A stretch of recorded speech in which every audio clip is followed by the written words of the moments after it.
हाल ही में एक सूचना है कि दुनिया में पहली बार लैब में विकसित खून जो है वो लोगों को चढ़ाया जाएगा।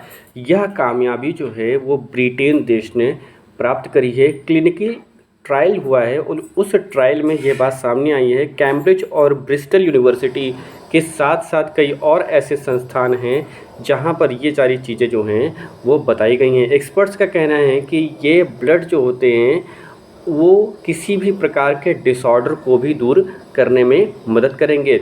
यह खून जो है वो लैब में बनाया गया है और इस प्रक्रिया में आरबीसी जो है ना उसके ऊपर फोकस किया गया है। ये फेफड़ों से ऑक्सीजन लेकर के शरीर के बॉडी के हर एक अंग तक पहुंचाने का काम करते हैं।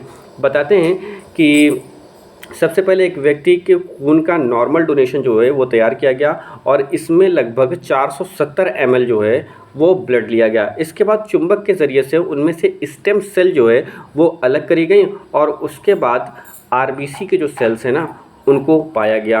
ये स्टेम सेल जो होता है जिसके अंदर पाई जाती है क्या भैया, बोन मैरो पाया जाता है, जिनसे खून की 3 अहम सेल्स जो होती हैं जैसे रेड ब्लड सेल्स यानी आरबीसी, वाइट ब्लड सेल्स यानी डब्ल्यूबीसी और प्लेटलेट्स का निर्माण होता है।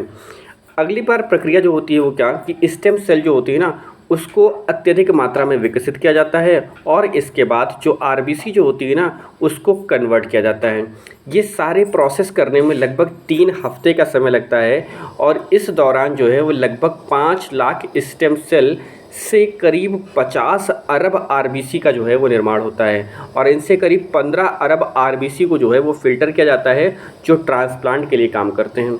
तो बताया जाता है कि जैसे आप सभी लोगों को मालूम है कि 120 दिन होता है आरबीसी का जीवन, और बताते हैं कि जब आम तौर पर आरबीसी जो होता है वो किसी के अंदर ट्रांसप्लांट किया जाता है यानी डाला जाता है तो क्या होता है उसमें कि नई सेल्स जो होती हैं वह जन्म लेने लगती हैं थोड़े समय बाद में। नॉर्मल डोनेशन से मिलने वाले खून में नए और पुराने आरबीसी के सेल्स जो होते हैं वो मौजूद होते हैं, मगर लैब में अगर कोई सेल बनाया जा रहा है आरबीसी का तो उसमें सिर्फ नए आरबीसी के सेल ही मौजूद होते हैं।